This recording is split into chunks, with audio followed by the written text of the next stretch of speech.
Runners Only with Dom Harvey. Runners Only with Dom Harvey and Kendra Cocksedge. G'day. How's it going? Oh, so good. Thank you for coming over for a chat today. Really appreciate it. Oh, that's no problem at all. The absolute goat of women's rugby in, well, I was going to say New Zealand, but in the world, really, aren't you? Oh, I'm not sure about that. Shall we do an embarrassing intro where I run through some stats? 15 years in the Black Ferns, also a bloody good cricketer. Yep. Yeah, make sure you hit me up if I get anything wrong here. 2015 World Player of the Year. Yep. That's men and women, not a women's trophy. No, that's a women's trophy. Oh, it is? Yep. Okay. Yeah. Player of the Year at the 2018 New Zealand Rugby Awards. Yep. And that was men and women. Yep. And you're the first woman to ever win that award. Record holder for the most tests, the most consecutive tests, and the most points for the Black Ferns. And every single scoring record imaginable for Canterbury. You know a lot more than what I know. This is what you got for Canterbury. Most points overall, most tries overall, most points in a season, most tries in a season, most conversions in a season, most drop goals in a season, most points in a match, most tries in a match, most conversions in a match, most penalties in a match. Oh. I'm exhausted just reading it, Kendra Cocksedge. Oh, I didn't even realise you've obviously done some good research there. Yeah. Now, the podcast is called Runners Only, so before we get into it, we should tick that box off. What is your relationship like with running? Do you do it for fun at all? Yeah, I do. I used to not enjoy running, and then as I kind of got on with my rugby career, because obviously we just did all our running, like conditioning based intervals on a field. But then now I just love going for like a 5-6k run.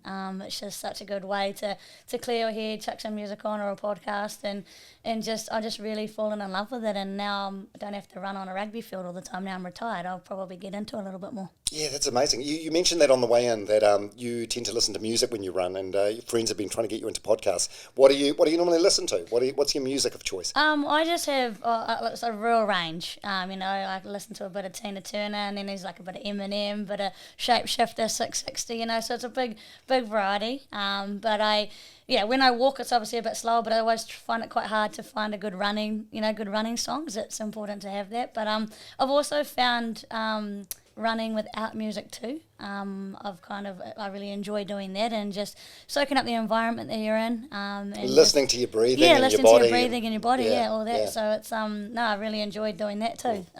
And how is the body? Are you going to have ongoing injury concerns, or are you in pretty good nick? Yeah, no, I'm in pretty good nick. Touch wood. The body's handled, the last 30 consecutive years of playing rugby pretty well. I broke a finger and had a couple of rolled ankles and a couple of concussions over those years, but that's all pretty much. And I'm still reasonably young. Hopefully the knees and that hold out a little bit longer, but there's no issues at the moment. Well, if the knees are fine now, then you finished your playing career, so I'm guessing you're good. Yeah, well, I'm hoping that too. Yeah. Don't want to be 75 years old and can't walk. Yeah. So you're reasonably young. How young are you? I'm 34.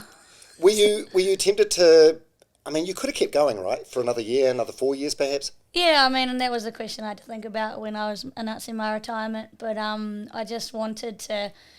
Just 16 years in the Black Ferns, and it's a long time, and it's full on mentally and physically as well. And my body could have done longer, but mentally I just got to a point where it's just an opportunity for these young ones to come through, and I was just ready to step down, and I wanted to step down on top of my game as well. I didn't want to be unfortunate player that gets dropped and then you have to announce your retirement. So I just wanted to be on the top of my game, and to win a World Cup at home was a pretty good way to go out. Yeah, I mean, there's not many in this line of work, I guess, that get to leave on their own terms, and like a complete, just a bow on what has been an amazing career. I mean, there was no way of knowing that. Like, England are really good, right? So you guys on paper should have lost.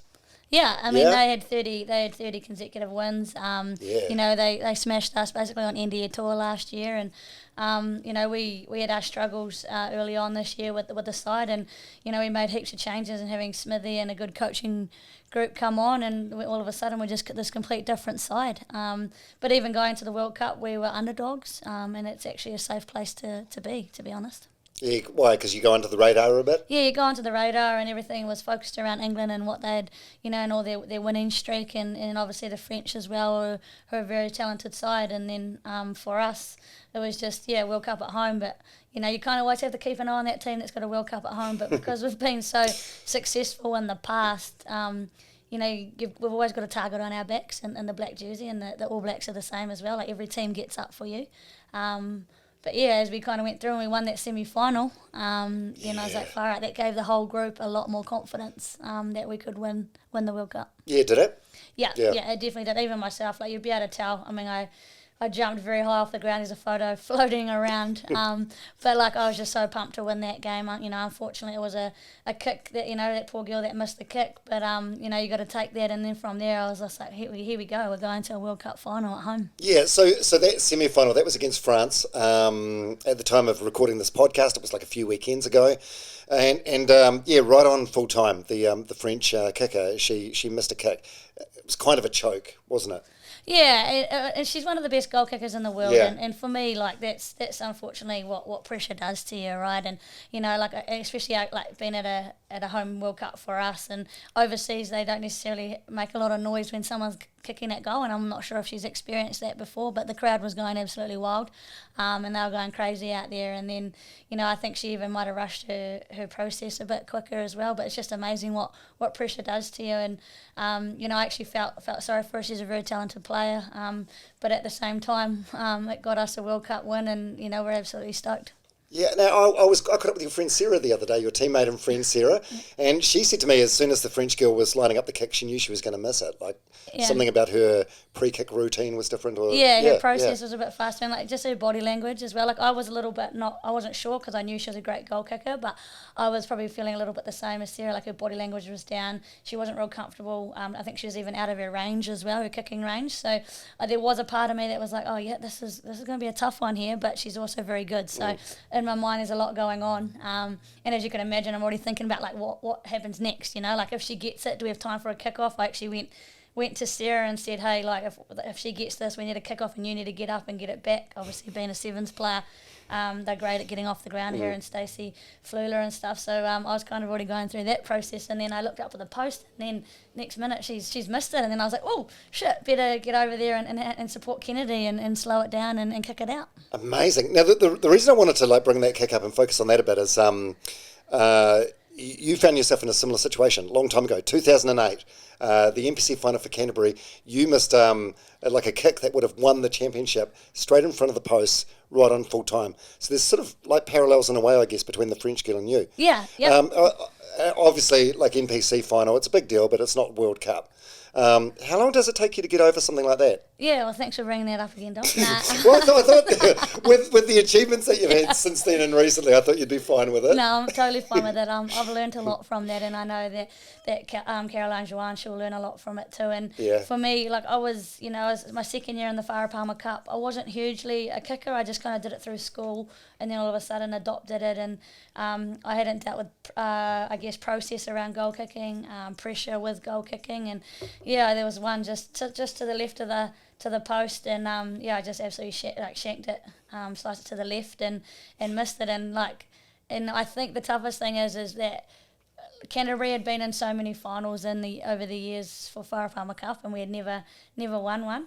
So it was absolutely gutting to miss that kick. And being the young one in the team, right? Like, I'd only been my second year in the side. So it took me a while to get over it. But what's a while? Probably 2 years, 2 or so years to get over it. It's funny, no, you're laughing at that because you think that's. I had Shane Cameron on the podcast, and he said when he lost that fight to David Tua, 7 years it took him to get over it. 7 years. Had Jimmy Neesham on, and he said he still thinks about that game that they lost against England most days. Yeah. So 2 years. Yeah. I mean, you kind of at the end of the day, like. It's a game, right? And there's other things that go on in life. But I think, as I said, I've learned a lot from that, and I've worked on my process. And I don't know how many times I've won games from goal kicking between now and between then and now. Sorry, and I think it's probably maybe better. Every kicking session I do, I start from that spot. So no matter what, if it's a captain's run or a warm-up before the game, I always start at the spot where I missed that kick, and that's kind of helped consciously. Just always do it. Yeah, and sit up there and go, because that's the one that I need. That's the one I need to nail, right? Because that's the one that threw me back into.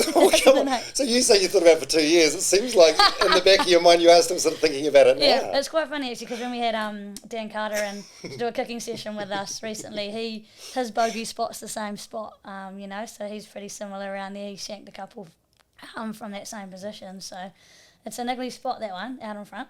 Wow, it's amazing though. Would you agree though? Because I'm a huge fan of failing, because I feel like you learn so much more from your fails in life than from your successes. Yeah, would you agree with that? 100%. So Yeah, your career is so good. So in hindsight, Yeah. That was probably not the worst thing to happen No, at that age. and it's not. You're right, and there's nothing wrong with failure in that sense, and it's just how you pick yourself up and move forward with it. And I found my ways, and then now I look back, and that's just such a small part of my playing career, and now we've won 5 Whare Palmer Cup titles. I feel sorry for the ones that were in the team then and didn't win a title, but yeah, for sure, it's I've won a lot in that space now, which is really cool. Yeah, I don't want to dwell on that too much, because it was a fucking long time ago. But so you miss a kick like that, so your team loses. You go back into the dressing room. Does everyone? You're obviously devastated.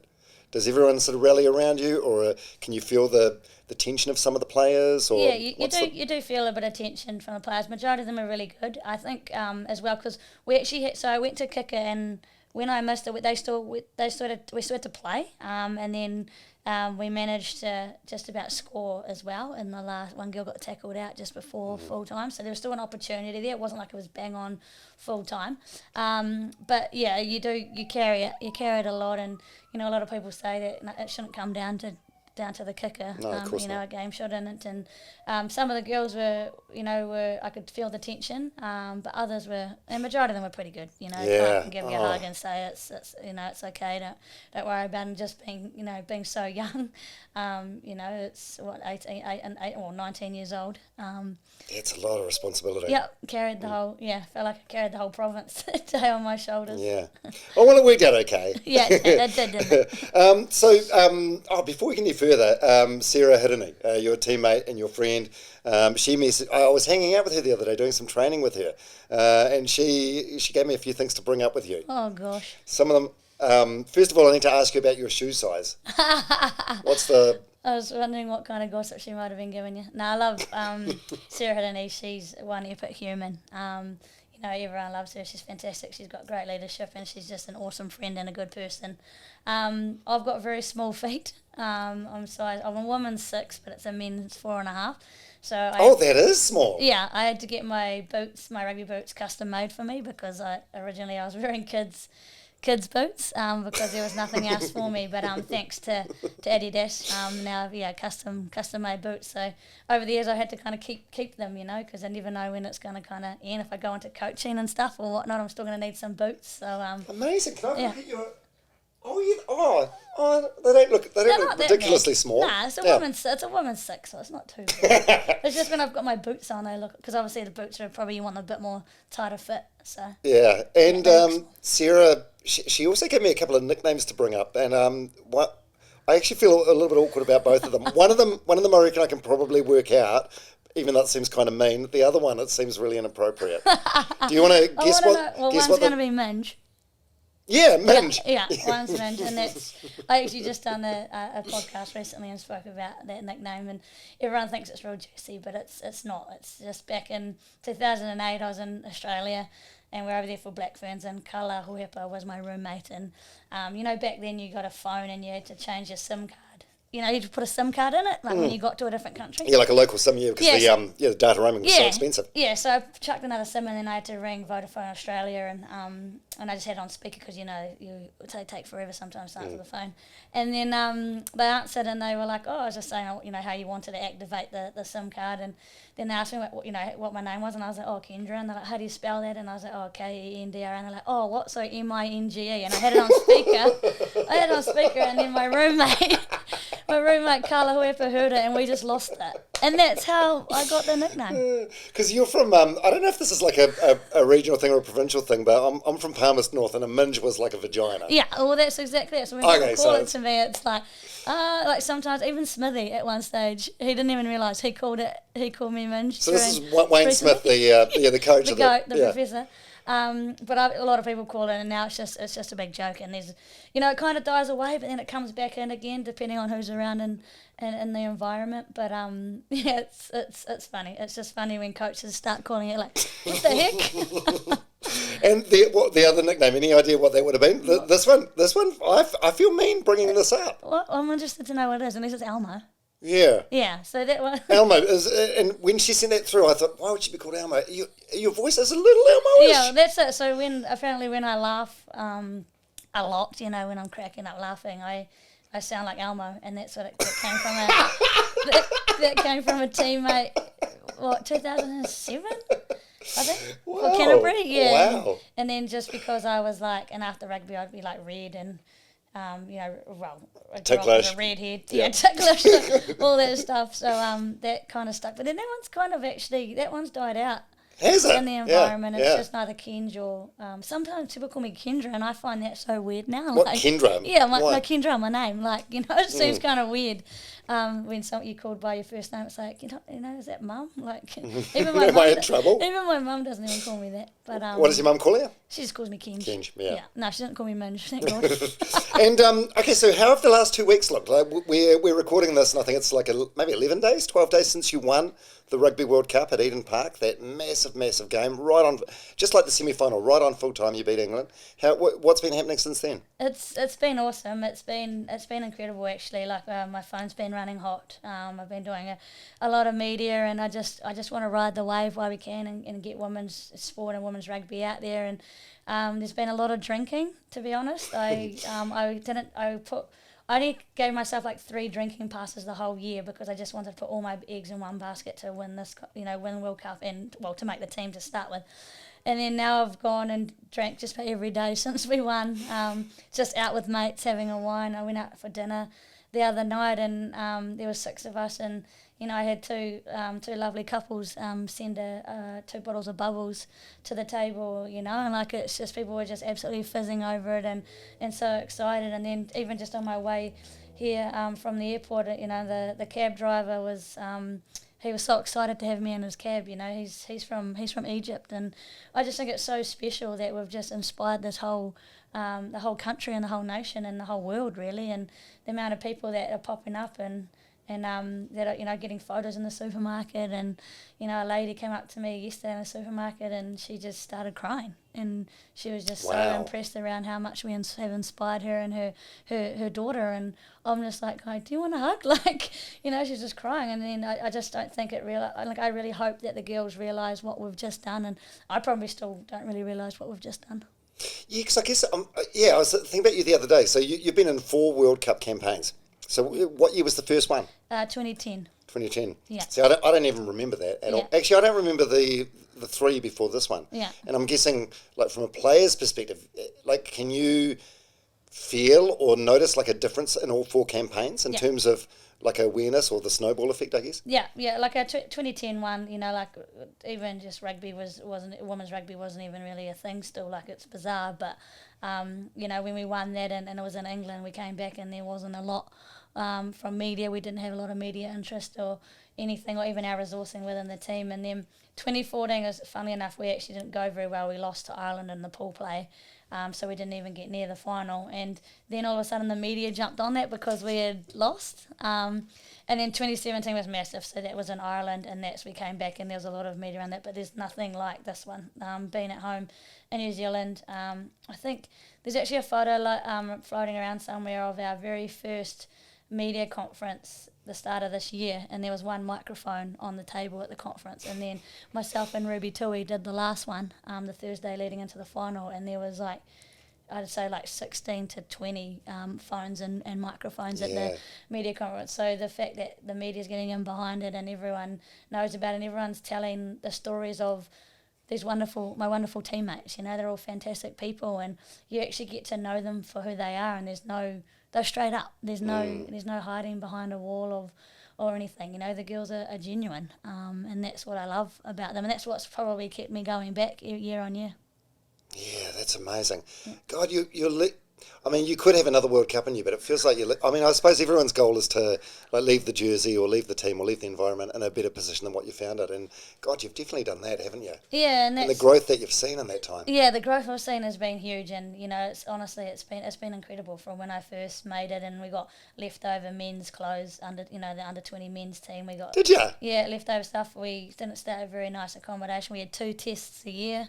generally against Australia. They would have been flying your business class, though, like the guys. No way. No way. You're less than economy. You're right at the back. And then now it's like, we've got so much result. Like we had probably two coaches, a manager, and a physio back then, and now we've got like 18 management that support us, and there's obviously a lot of resource and funding within, in the high performance hubs and that around the country, and it's just like, it's been incredible, and I'm so lucky that I've got to experience the amateur into the professional, and I got to have a year of being a full-time rugby player. Yeah. It would have been nice to have it longer, but, can't play forever. Yeah, well, I mean, geez, you probably could. So back at the time, when you're wearing like the hand-me-down men's clothes and you're staying in shitty accommodation and stuff, are you like angry at the time or bitter at the time about the lack of respect? Or? No, I think it just went through that time. You didn't really know any different. I think is probably back then. You kind of just did, and you're just happy and grateful to be playing for your country, and then as the years kind of got on, and you're looking at the 2014 World Cup, and there's getting a little bit more support, but it's still really slow. So there's probably times now you just go a little bit like, oh man, it'd be awesome if we got that like the guys, or you kind of compare imagine yourself. If we had brand new clothes. But it's like the support's definitely is growing in that space, but it's just been very slow. But now it's the last few years, it's just absolutely taken off, and it's probably been a big part of why we've actually been successful, but I still feel we've got a long way to go. Yeah, absolutely. There is a long way to go. One thing that I thought about, and this was evident by watching people's Instagram and TikToks and stuff like that, you guys seem to have a lot of fun. And I saw an interview with the professor, Wayne Smith, as well, and he said one of the main differences between the guys and the girls is just how much fun you're having, and you're always singing and you're laughing. And Sarah said to me the other day at the mount, she said, someone like dropped a ball at training and all the girls started laughing, and that happens lots. one thing I'm just hoping that won't change. You know what I mean? Because like, say we saw the All Blacks training during the week last week, and then they had a 25-all draw against England. I feel like a lot of the public would be like, "Oh, that's because they were having too much fun during the week." Yeah. Is that a fear for the women? Like you get so much exposure, so much popularity that you have to stop your natural game and your natural. It's real interesting you say that, and there's such a fine line. But like this team, like in women's rugby, is known for that. Like our Canterbury team's the same. Like we're listening to The Greatest Showman. This is me before we're about to go out and play a Farah Cup final. And the girls are singing and dancing. And like if they weren't, and if they were serious, I'd be going, "Oh my God, guys, what's wrong?" But it took Smithy, Chrono, and Ted a while to adjust to that. Like Chrono and that, they hated the music on the bus. Who's Chrono? Mike Chron. Oh, right. Yeah. He obviously came across on the All Blacks, and they used to a silent bus on the way to the game, and there's obviously a lot of music getting played, and they were just like, "What the heck? Like we need to cut that." And we're like, "No, the girls love it. It's all about it. That's what it's about." But I don't think there needs to change. I think India tour though, when we were losing, there was a bit of criticism around we're doing too many TikToks and too much, social media. But then all of a sudden you start winning and no one obviously brings it up. But I just hope that never changes, because that's the difference between the women's game and the men's game. Yeah, and you don't want the fun or the enjoyment sucked out of it. No, and that's why you play the game, right? And that's what I reflected on. Like I've probably got too serious for a few years in there around everything myself, and then this year I knew it was going to be my last, so I just wanted to make sure I'm enjoying every moment. And then your performance actually starts coming back when you're just actually there to perform. And there is probably a little bit of concern that as the more professional it gets, that will change. But I really hope it doesn't. Yeah, absolutely. Yeah, oh man, it's just so cool. I'm just sitting here in your presence, and it's like just the impact that you guys have had on New Zealand this year. It's been a game changer, and I'm so pleased that you got to see this before your career ended. Yeah, and I think you deserve it. I think that's what's real special is I did get to experience that, and a lot of people are like, "Oh, did you get to experience the crowd?" And I said, "Yeah." When we walked out, like when you're doing the anthem, when you walk out, that's your time. You've got time between that and the haka before kickoff to actually stoke that in. And I'm just sitting there and looking at the crowd, just going, "Oh my gosh, like this is really happening." I never thought that in my career that we'd have a sellout crowd at Eden Park. So to have that already, it was honestly, it was incredible. There's no really words that can describe it, because it was just something that I never thought would happen in my career. I knew I would get there and have potential, but even the fans were fantastic. Like, Smithy said that he had never, the amount of times he's obviously been at Eden Park with the All Blacks, he's never been in a crowd that was chanting like they were, like they were like, Black Ferns, Black Ferns. He's like, he's never heard that before, and that blew him away. And I'm just like, well, like, like to be able to, we're making a break in a game where I can't even hear what my tens, what she's wanting the direction from, because it's so loud. But holy heck, it was pretty special. I feel like the crowd was sort of feeding off the energy of you guys. Yeah, I think there's probably an element of that. We talk a lot, like I've been to multiple All Blacks games, and it's so almost like so serious on the game, but for us it's, everyone probably felt the energy from us and what we're like on the social media and social content and that, and that's probably where they were feeding from. Yeah. Oh, speaking of that, there's you've got a TikTok account, and one of your most viewed ones, it's got like 300,000 views or something. It's your parents in the grandstand, and you got a friend of yours to sort of stealthily film them as you were leading the haka, and they had no idea that you were about to lead the haka. Yeah, that's amazing. It looks like your dad looks stunned. It looks like he's about to cry, even though he doesn't look like a particularly emotional sort of guy. No, he's not, and it's not, and it's actually not to be a dick, but it's got over a million. Oh, over a million really? Views. Yeah. Oh no, thank you for correcting me. No, it went crazy. And that's just one of my friends. So when I got asked to lead the haka by Arahiana and Rohei Demont, I was like, what? Like, really? Like, I was blown away, and I was like, I'm only going to do it if I can do it well. So I practiced all week. I was doing it in the shower. I was doing it in front of the mirror, throughout the week. And then I was like, I'm not actually going to tell anyone about this. I asked a couple of my mates down in Christchurch about, like, what are you thinking if I do this? Should I do it? And I knew then it was going to be my last game in the black jersey in Christchurch, because I knew I was about to announce my retirement. So I just kept it a surprise for my family, and then just absolutely went out and owned it. And Dad's not a huge emotional guy. I mean, he's probably a bit more than others. He's got 5, he's got his wife and then 4 daughters, so he's a bit softer than others. But they were absolutely blown away. And it was it meant a lot to me and my family to finish in Christchurch like that. Was it hard to keep it a secret? Not really. I kind of just focused on the rugby side of things throughout the week, and I'm pretty good at keeping secrets. So no, it wasn't at all. When did you have the idea to film it? That was a great idea. That was good thinking. Yeah, that was game day actually. I just messaged my friend, and I wasn't sure because her seats were, their seats were different to where my mum and dad were, and I'm not sure how this is going to work, but thank God it wasn't like a sold out crowd, so then you can kind of move around a bit more. Yeah. And then one of my friends messaged mum and dad and asked where they were sitting, and then just captured the moment, so I'll probably cherish that one forever. Yeah, where do your parents live? Are they still in Taranaki? Yeah, they're in Naki. All my family's still in the Naki. Yeah, whereabouts in the Naki are you from? I'm from down the coast, down Okato. Right. I grew up there, went to school there, and it's funny enough, my twin sister's actually back living there now with her husband and kids, which is quite funny, so it's good to venture out there and go down to my old local rugby club that I played for, and my parents are in New Plymouth now, and so my sisters, one of them's in Inglewood and one of them's in New Plymouth, and then the other one's down in Okato. Right, so you're a twin. Is she an identical twin, or? No, it's quite funny, we're actually very different, all through school. It was always nice, like your first day of school, to primary school, high school, you always had a buddy, but it lasted like 30 seconds, you get to school, but okay, I'm going this way now. Don't need you anymore. So we both just ventured off in our own ways, and we both obviously love sport. The whole family loves sport, but we had a whole different group of school friends, and we're quite different. But everyone says we're alike. But I guess you are alike, like your siblings, and others see it more than what you do. So you don't have that sort of twin thing where, like, if you feel pain, she feels pain. No, we used to finish each other's sentences. Sandwiches. Sentences, just nice.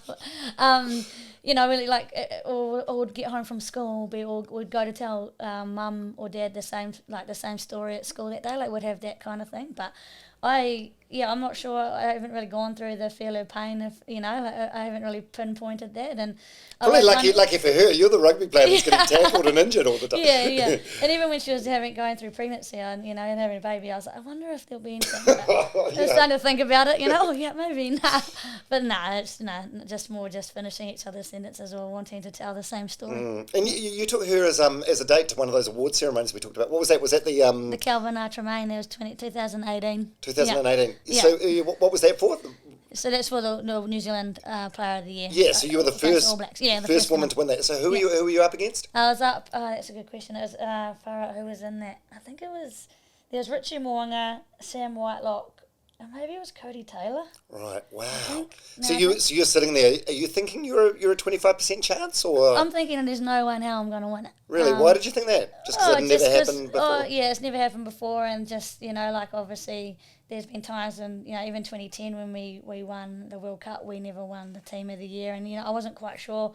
I was like, to win up against some All Blacks is pretty tough. So you were happy just to be there making up numbers? Yeah, and I just won the Fiora Famasili medal, which is the Farapama Cup Player of the Year, and then I won New Zealand Women's Player of the Year as well. And then so this was a third award, and I was like, well, they're not going to give it to me. I've already won two, kind of thing. Share it around. Like, share the love. And then I actually was already up on stage. I remember it so clearly. I was already up on stage because I just won New Zealand Women's Player of the Year. And then the next one was the Calvin R. Tremaine. So, and then the guy from Sky, Hodgie from Sky, because there's usually 2 seats up there because I'm doing 2 awards at once. And then so I was already up there. There was 1 seat, and I was sitting in it. And then he bought another seat and goes, "Oh, this is for the next winner for the next award." So, and he winked at me, and I was just like, "Oh yeah, cool. Like, obviously I haven't won it, because I'm already sitting on stage. Why would they need to put another chair there?" And he would have known who was going to be winning, obviously. And then... Oh, so that's why the wink makes sense now. Yeah, the wink makes sense now, but it didn't then, Right. know? So at the time you thought, I haven't won, but cool. That's cool. Yeah, and I was like, oh, yeah, that's cool. We had a successful night, and, you don't play rugby for those individual accolades. But, and then my name went through the nomination. I was sitting on stage, and then my name got called out. And I just remember because the lights are so bright, right? Like you can't see the crowd very well, and then holy heck, my whole body just started shaking, and then I got a standing ovation from the crowd, and then the whole time I was like I always tell myself, don't trip over. Really? Why? Yeah, well, because you don't want to be that person that trips over on stage or something. Did you have big and I had heels? some decent sized heels on as well. And dangerous with your tiny little feet. Exactly, as a hazard.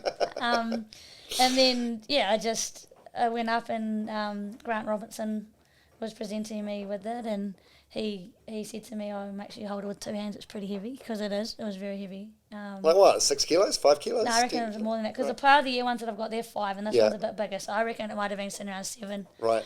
7 kgs, and then I just remember sitting there, and I was just like shaking it just so much, and then I sat down, and Sumo was interviewing us, and my whole bottom lip was shaking, when you're like going to cry, and I was holding myself together, and he was trying to make me cry, and I was like, it was pretty emotional. And then I got off stage, and I was still shaking, and then it just went straight into a whole room of media.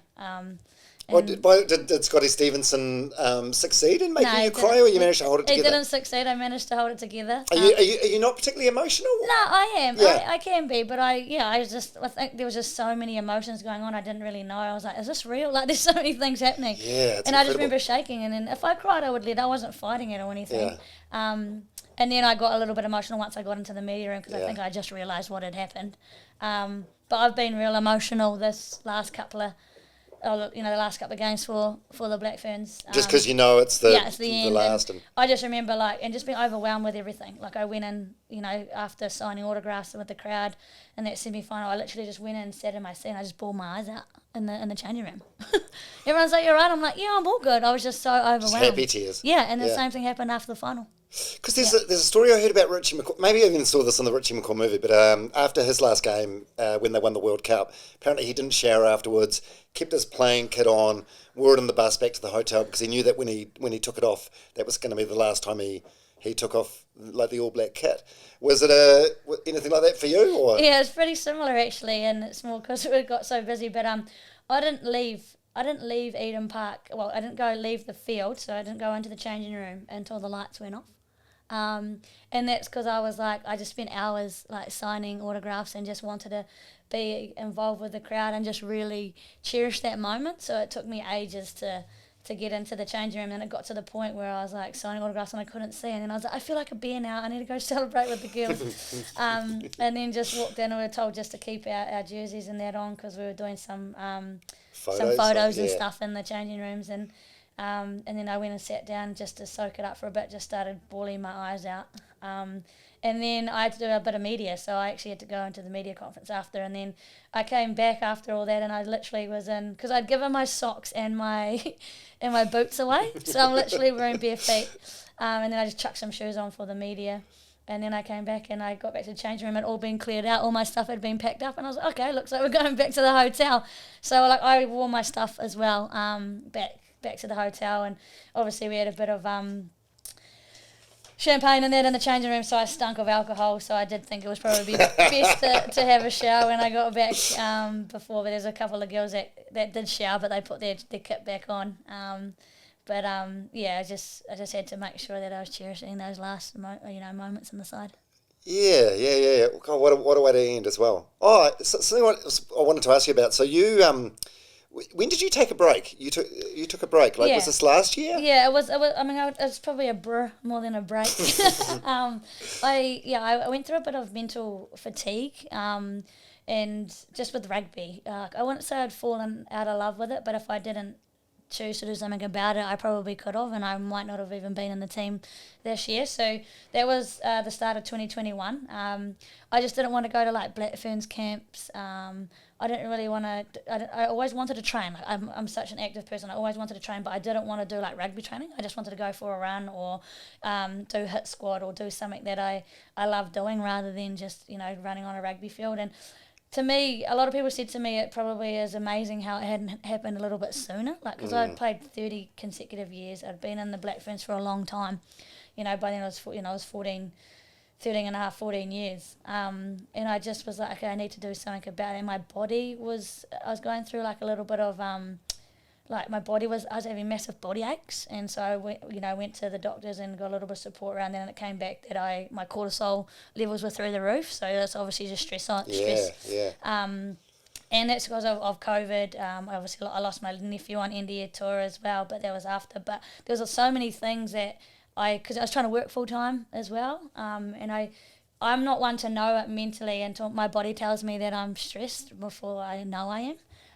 Yeah, right. So it's just you obviously you're dealing with stuff in your mind, and maybe you don't realise that, but your body shuts down as a consequence. My body shuts down at the first, and I'm like, right. I feel like everyone's like, hey, I'm like, yeah, I'm all good. Like, I feel good, but my body's going, you're not. And then that's when I was like, okay, I need to take a break here, and if I want to, play in the World Cup at home, I'm going to need to take a break. And so I did that. So I just took a break from club footy, which was good because it's like the first part of the half of the year. So, so I could enjoy summer and enjoy time with family and friends, and then got back into it before the Farah Palmer Cup, and then India tour and stuff. I still went away with the Black Ferns because I think I would have serious FOMO if I didn't play that. But it worked wonders because then I just worked out, and I went down and watched a couple of club games, and went and watched some little juniors play, and just reminded myself why I love the game, and why I play it. And I think that's what's hugely important. And I'm not the only one. It was quite interesting. There's a few others, like Sophie Devine went through a patch of it. You said before we started that you're not much into podcasts. You haven't heard the podcast that I've got to get into that. Yeah, the parallels between you and her, there are so many, and it sounds like she ended up at a point where you potentially would have ended up if you didn't make the decision to have that break, where she was just like in the nets sobbing at a training, and then just tapped out for a while. Like, she had a full-on breakdown. And that's, and I remember talking to it was Amelia Ann from the Silver Ferns. She was going through the same. There was like 3 or 4 of us that were going through the same thing at the same time, and it was quite nice because we were all reaching out to each other. And I think, for me now, I look back and I'm like, I just hope that people, if that happens to them, to notice it early, and that it's okay to take that break, because I probably wouldn't have been at the World Cup if I hadn't have done that. Yeah. And what's your inner voice like? Is your inner voice, are you quite hard on yourself, or are you quite kind to yourself? I'm probably, I thrash myself in terms of like training. I can be quite hard on myself in terms of like, not really bad, but like I always be careful what I'm eating because of, it's going to impact my training, or what I'm drinking. And, as I said to you, I don't drink much anyway, but I put a stupid drinking thing on myself this year around alcohol. But, you know, and I was just, it's more for me, it's about putting my best foot forward in everything I do, and not giving anyone an opportunity to drop me or whatever that, you know, whatever that looks like. So I can be pretty tough on myself in terms of training. Like, I'm always constantly, was at my trainers around, am I doing enough? Like, and it's crazy because I'm been in the team for 15, 16 years, and you think about my training age, you know, like everyone was telling me you need to button off, you don't need to be, you know, thrashing yourself constantly. And I even had a chat to Nuggie, to Aaron Smith at one stage to see what his training week looked like, and you know he was saying he doesn't smash himself, you know, doesn't put himself against the wall anymore, because it's just about maintaining and doing things right. Like, I know he's a hard trainer as well, but it took me a while to understand that. Like, less is actually better at times. But in terms of you know, that's probably, I am probably a bit hard on myself in terms of that sense. But yeah, but I suppose, but in some way, it's probably like a double-edged sword, because in some ways it's probably made you the legend that you are. Yeah, like, I think it's not a bad thing. Like, I'm never too worried about, like, you know, weight and all that kind of stuff too. But I think it's probably, I'm so determined, and I think that's probably made me yeah, I guess the player that I am today. Yeah, where does that determination Or do come I say from? player I was? Player I am? I'm not Today. quite sure. No. Oh no, where does that sort of I don't know, toughness, resilience, whatever you want to call it, come from? Well, my mum's always used to say to me, I was so determined when I first came out, you know, like to climb on things, to do things from a little age. But I think for me, it's, you know, I grew up playing rugby with boys, and I had a lot of people say I couldn't do that and I couldn't play with the boys, and mum and dad have always guided me, and my sisters have always been really supportive in that space, and I've always had a mindset of like, don't worry about what others think and what others say. You're going to do this, you're going to play this game because you love it. And so I think that's, there's probably, you know, there's definitely two major things in my career that have helped. I really wanted, because I played a bit of sevens as well. That's how I got to know Sarah really well. And I wanted to go to the Olympics. Like, I really wanted to go to Rio back then, and I worked hard, and then I didn't get a contract leading into that, and which meant that basically I'm not going to make the side. And you know, so I fell back on the 15s game. But you know, I look back now and I'm like, if that never happened, I probably wouldn't have built the resilience that I have today. From not getting selected has definitely helped me where I am today, and that it's okay to go through that. Because I reckon it definitely made me stronger. It's definitely made me a better player. It's good. It's good in a way. It's like we were talking before about that kick that you missed in when was that, 2008? Yeah. Yeah. I mean, things like that adversity. If you can, it seems fucking tough at the time. But if you can get through that stuff, it makes you a better and stronger person on the other end. Yeah. Are they two of the worst things you've been through, or? Yeah, I've been lucky enough with touchwood with injuries and stuff, so I haven't had to battle like some of the girls. You know, like Adi Baylor, the other halfback that's coming through. You know, she's had 3 ACL recons, and same with the Real Hay Demon, our captain. You know, like, so that's a real different piece of resilience there. But you know, like they've, you know, that's I guess that's how you build resilience. And I think, you know, it's quite tough these days, because some people just have it really sweet in a way. Like, not sweet, not to say you have to go through adversity, but resilience is a real worry within young ones these days. Yeah. Oh, one thing I've learned, Kendra, from doing this podcast this year is that every single person is carrying around some shit. Yeah. It's just how big that bag of shit is. Yeah. And some people do wear a very good mask. Yeah, and I think, and like I actually, we went and watched Dame Val's movie the other week before we played. She actually came in and did our jersey presentation too, and you know, she's an absolute legend, and I love her to bits. And like, I think sometimes people just see her on the podium, or see us on podiums winning and doing what we do, but there's so many struggles that different people go through, you know. And watching her movie and seeing what she went through, like, I didn't even realise, you know, like I didn't realise what she had to go through. And I think it's the same for everyone, you know. It's not easy, but it, you know, at the end of the day, it's how you react to it and how you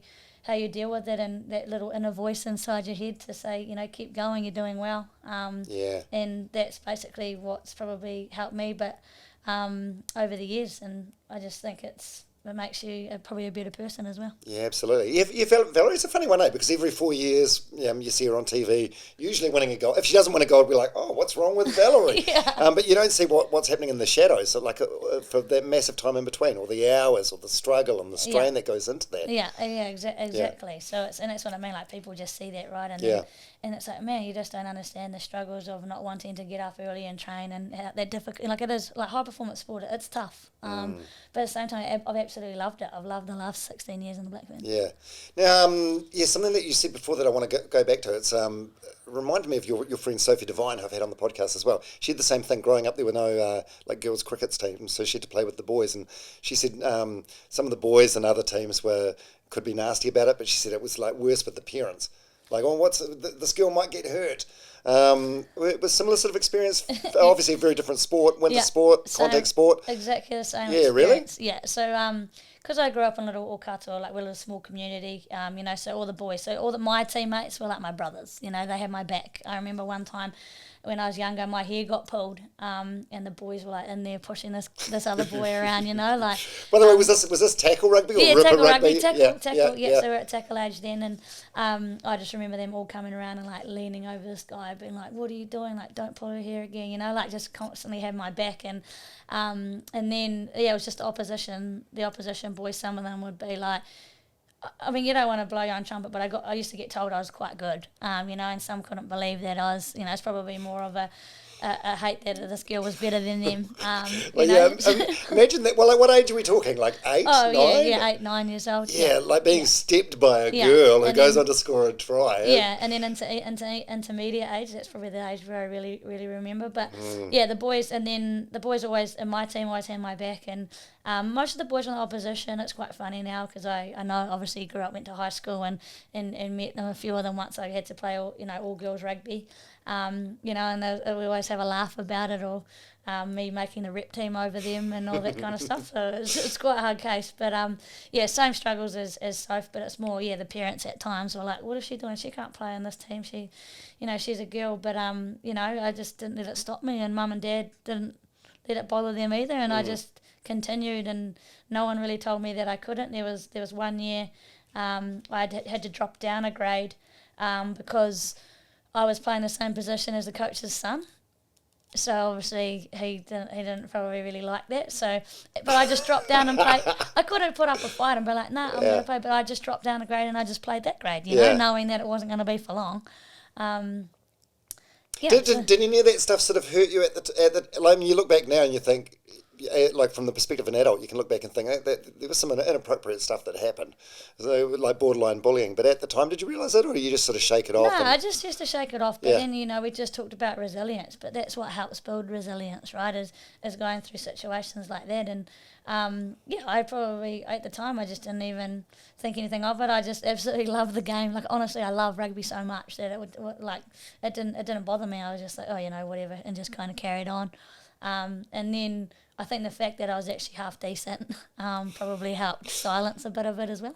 Yeah, well, I suppose that's the thing. As soon as the whistle blows, you can let your rugby do the talking. Yeah, exactly. Yeah, exactly. And we always used to have some moves based around me, because I think the opposition didn't expect. Oh, you were the secret weapon. It was a secret weapon on the side, and but I've always had great coaches. Like most of just that one. But majority of my very first rugby coach, Terry, he was. I just to run around when I was 4 years old. I used to run around after him. I didn't know what way to run on the field or anything. But I've just had great coaches who have been really supportive, and even my my high school coach, he was at the final. And was he? Cup. Yeah, amazing.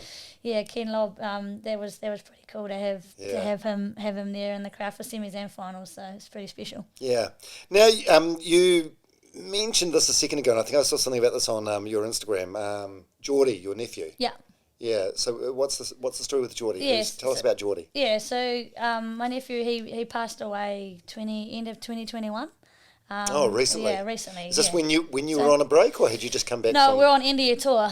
Okay. So I just went on India tour with the Black Ferns, and we're over there, and he's an 18-year-old boy, and just tragically drowned back up home in the Mackie, and I don't know how I still played. I found out the morning of our second test. Oh my god, it feels like such a blur in a way, but then so vivid. Just before one of the games, and I still, I just remember getting pulled into a room, and our coaches and manager had told me, and I was just like, I've got to play. Like, there's no way I'm not going to play today. Geordie, because he's rugby mad as well. He would have wanted me to play, and and then that's something like no one understands, I guess, the struggles you go through, and then winning that semi-final at at Eden Park, I'm like, oh my God, we're going to make the final after the whole year of, having to, I guess, grieve and go through that. But that was like when that kick happened. I know Sarah was the same, because obviously Sarah lost her mum recently too, and when she was lining up for a kick, I was like, please, Geordie, please make sure she misses this kick, and then Sarah said she did the same with her mum, because her mum passed away recently, and everyone was praying that she was going to miss the kick, and then we're like, oh my God, there's someone up there that helped us that day, and you kind of reflect on that, and and then we won, and it was a year since he had passed away, as well, on the Sunday after the World Cup final. So it was a lot of emotion, and that's what I guess for me was a part of me announcing my retirement a bit earlier, is because imagine having to deal with that, with it being a year since my nephew passed away. World Cup at home, there would have been so many emotions floating around, and there was anyway. But I knew, I felt like he was with me the whole time, and yeah, do you? Yeah, I do, and he's, and like I just know that he just absolutely loved rugby, and I know how proud he would be. Yeah, wow. Oh, I'm really sorry about that.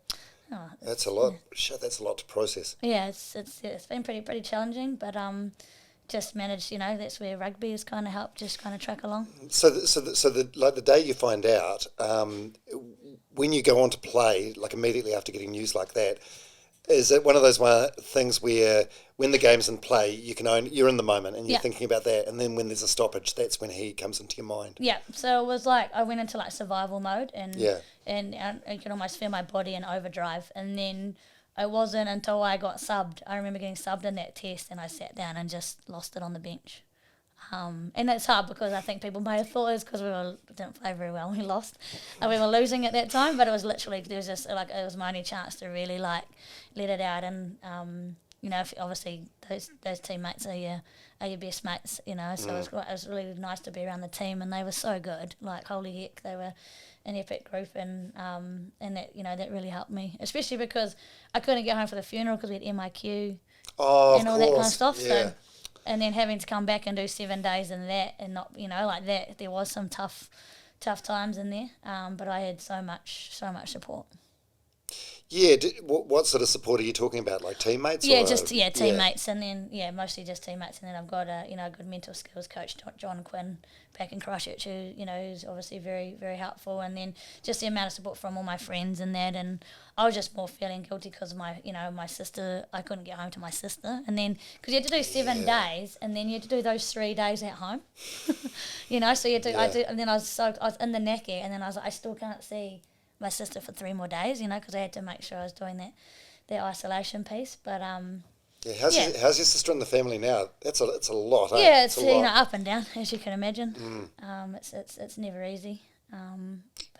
Everyone's doing okay, I guess. Yeah. That's probably the best way to put it. I suppose you just have to, just one foot in front of the other, day by day. Yeah. Yeah. Yeah. Wow. Yeah, that's a lot. So the mental skills coach, what do they do with you? I love, Quinny's awesome. Is it just like a psychologist? Yeah.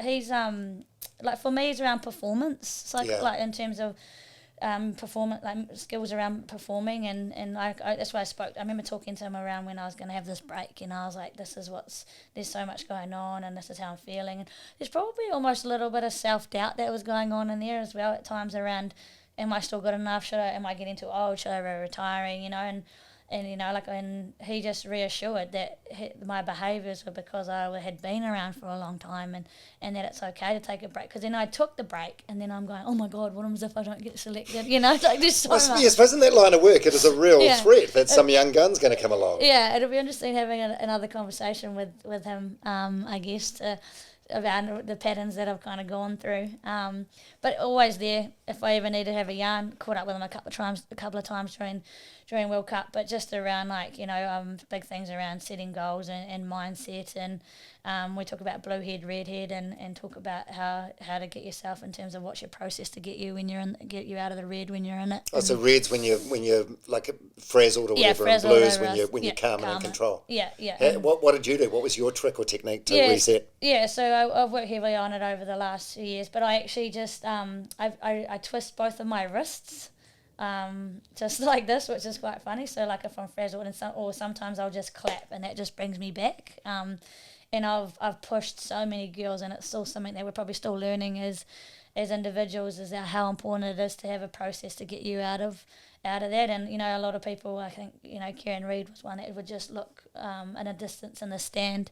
Some pick up grass. There's a lot of different, I guess, techniques people use, but mine was either I clap, but more just kind of grabbing my wrists and just twisting them, and then being like, all right, let's go. And because I could show, like, I probably the last couple of years I got pretty good at it, but I used to show my frustrations quite a lot on the field. And I had to stop that, because it wasn't necessarily at people, it was more probably at myself. Right. It was like others would see it and think it, like, if someone will drop the ball, I'm like, what the heck, But you just kind of learn that they're only to human suppress as well. so it's like we were talking before when you missed that kick in 2008, how some of the girls, you became that girl. Yeah, pretty much. So it was it's understandable. Yeah.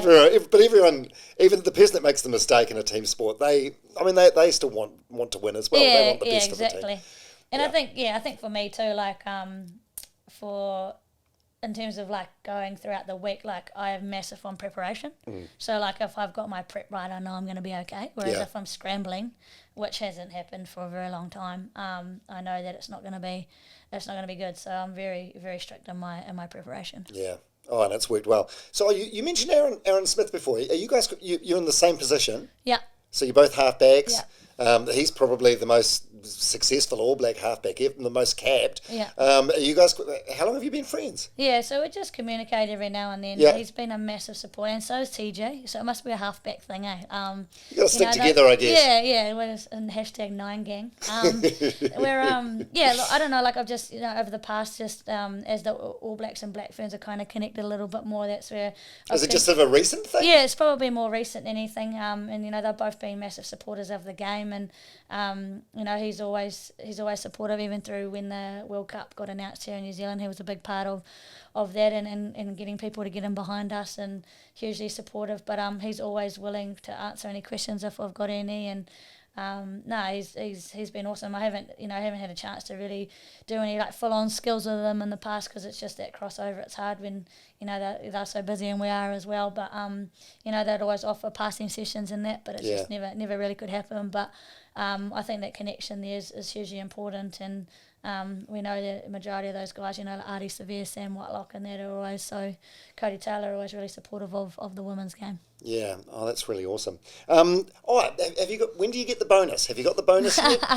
You guys, this is not something that this was like a surprise. So you get $25,000 each. Yeah. But you didn't know about that during the tournament. That was just like an afterthought. Yeah. So that's just happened recently. It's just been announced, and we've gone from having nothing to having that. So the girls are absolutely stoked. We're 25k richer than what we were when we first started. Yeah. I wanted to ask about that. So is it? Do you like? Have you got it in your bank yet? Is it taxed? Do you have to give 10% to someone? Do you know what? Don't know any of that detail just yet. I'd be asking all these questions. I think we'll find out then in due course. I think it comes through at the end of the month. So it's not there yet, but we'll probably get that bit of information come through in the next probably week or so around what that looks like. But I'll probably be booking a really good holiday, or I'm thinking about getting a new roof on my house, so maybe that's where that's going to go.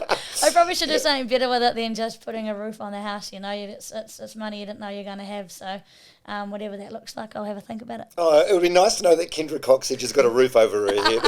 That sounds way worse than what. Where do you live? You live in Christchurch? Christchurch, yeah. Who do you live with? Yeah, so I've got my flatmate, Di, actually. She's a halfback, the other halfback for Canterbury.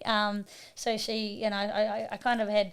Grace Brooker was with me last year, who was a Black Fern and Canterbury teammate as well, and then Grace moved on out, and then Di moved on early this year, and she's been great. It's so nice, honestly, so nice having someone in your house when you're not there. I'm constantly like, oh my god, hopefully my house is all right. I've got cameras as well, like outdoor cameras, so I'm always checking on it, but I didn't have to worry about it. Can you check them on your phone? Yeah. Oh god. Yeah, so I didn't even have to worry about any of that with her in there, and it's funny because we're both halfbacks, but we never really talked too much about the game. But now I've stopped playing. I'm obviously keen to help her wherever she needs that for. She's Canterbury and Matatu for Opiki. So hopefully support her in whatever she needs as a halfback. Yeah, I noticed doing the research for this chat. Like I read a lot of articles about you, some Women's Day stories and stuff. But you seem intensely private. Like I don't know anything about you, or is there just nothing to know? No, I'm not really I'm not that private. Well, maybe I am. I'm not sure. Like I feel like I've done a lot of podcasts and spoke openly around that and whatnot. But I'm not super private of people. I talk probably more like close friends and family. But yeah, just kind of truck along, and if people want to know things, they'll ask, and yeah, otherwise I just kind of stick on, and because I've been so tunnel vision, like I was thinking. Have you just so tunnel blinkers vision. on, yeah, blinkers on. Like I just literally this year I've like really just hardly communicated with people that I usually would, because but they understand. Like after now they're like, can we catch up, and I'm like, they're like, can we do this, can we do that, and I just kind of silenced it. But now I'm like. You're texting everybody, like, what are you up to? What are you up to? I'm retired. Tuesday night, let's go. Oh, how good. Yeah, so it's, I'm fully aware of how tunnel, but the year's just gone so quick.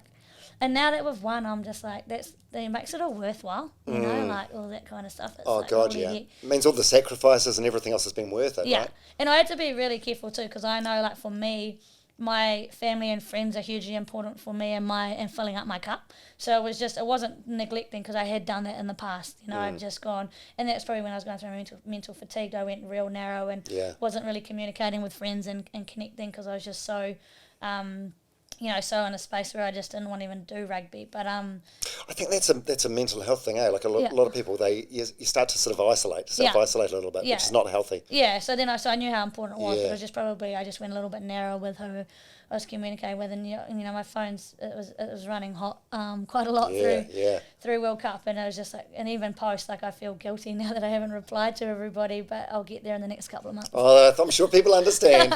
And so the next chapter of your life, how's that going to look? Are you worried that you might have almost like a post rugby sort of depression or slump? Like it's such a big part of your life, and it has been for so many decades. Obviously you're still connected with the sport. Are you going to miss it? Yeah, I do have a fear of that. When I was announced my retirement, I have a fear of what life's like without rugby in terms of playing the game. I am also really excited about my next chapter. So I think we're all going to have a low at some point, like all the girls at some stage. Yeah, natural. After any life event. It's probably like being on drugs. I haven't been on drugs, but it'd be like a drug, right? Like being on this massive high, and then you're going to come down at some stage and you get a bit of post-tour blues. Currently, I'm still riding the high. I think you all are. But I think, but then we get to go into Christmas and New Year. Like it might not really kick in till post that. Yeah.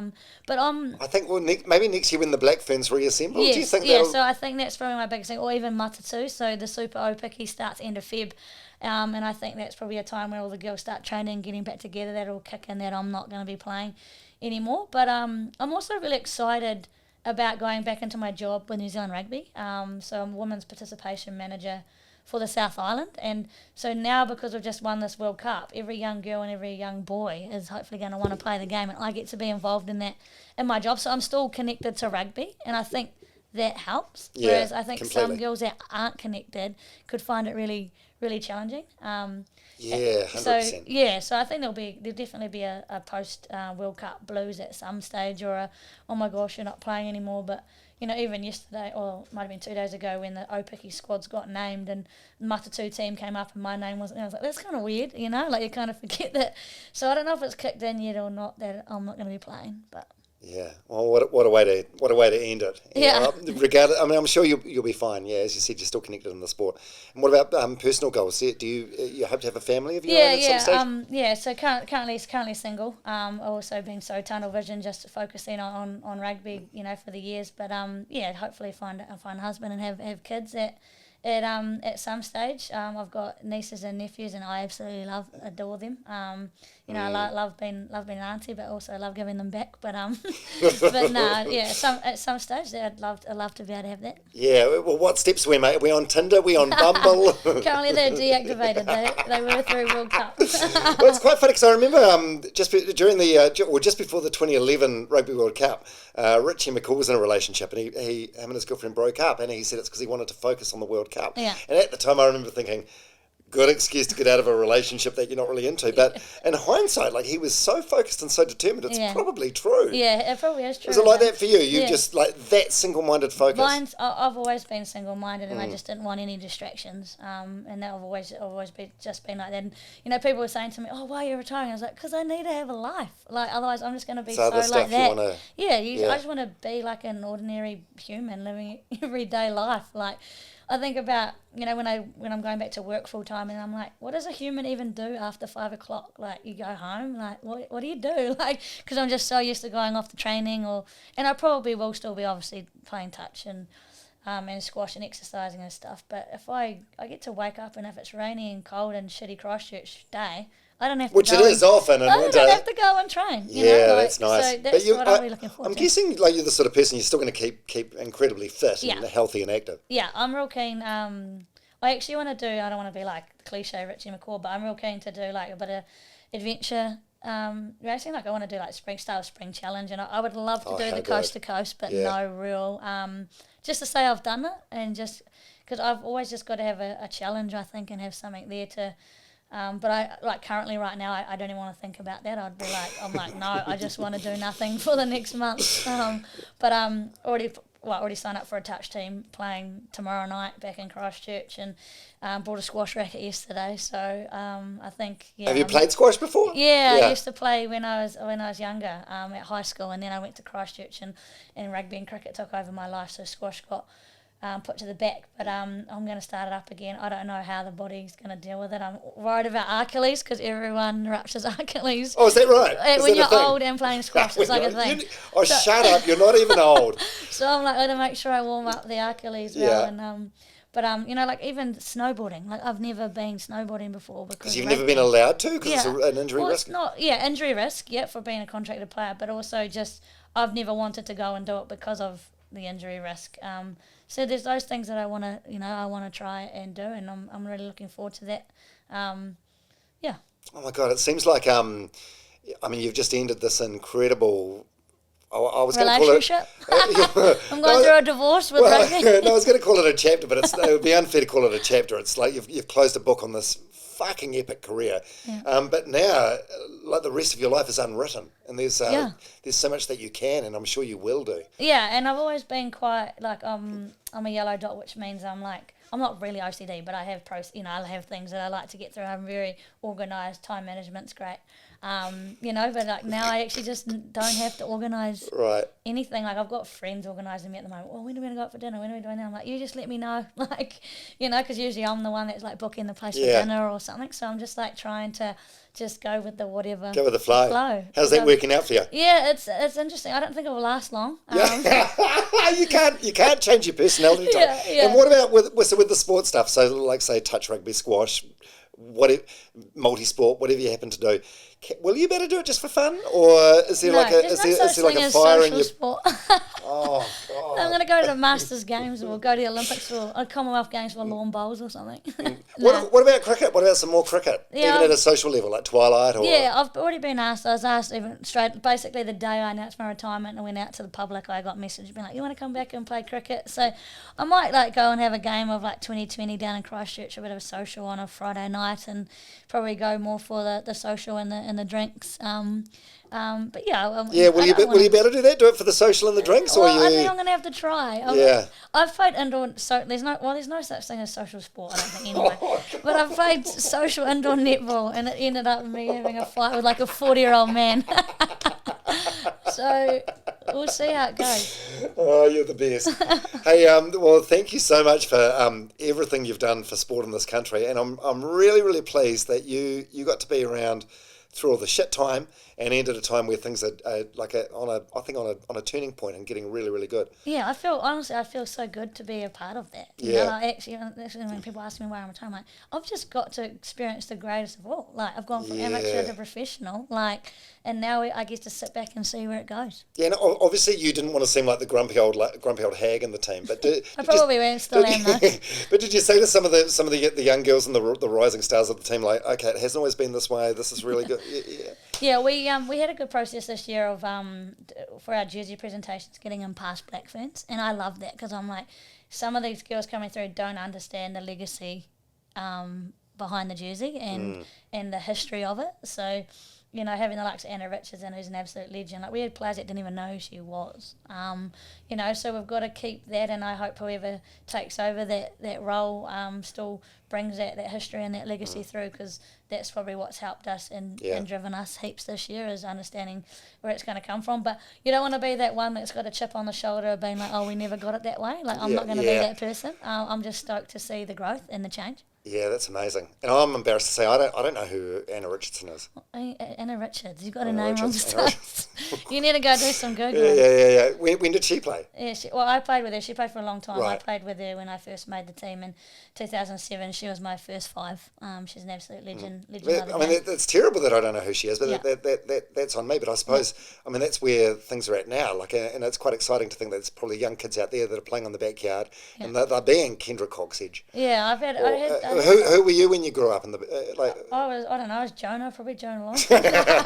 No, I loved Christian Cullinane growing up. I got to meet him recently when I worked for Sky, and I was so starstruck, and it's so funny being this old and being starstruck with a player that you actually absolutely love. But I used to be every player, and then, you know, as soon as I found out about Black Ferns, I wanted to be a Midian Marshall or a Casey Robinson or a Anna Richards. But, you know, now, you know, there are even young boys now. I've heard a couple of stories over the last week around them saying they're in the backyard and they can hear their sons being like, oh, I'm a Ruby Tui or a Portia Woodman or, you know, or Maya Kendra Cocksedge. Yeah, Maya Roos or Kendra Cocksedge, and like, or saying that, oh, do you want to be a All Black when you're older? No, Mum, I'm going to be a Black Fern. Like, I've heard multiple stories this week, and it's honestly incredible. And for me too, like, I'm walking around, and the people that are coming up to me are that generation that probably grew up not like that, or women's rugby, you shouldn't be playing women's rugby.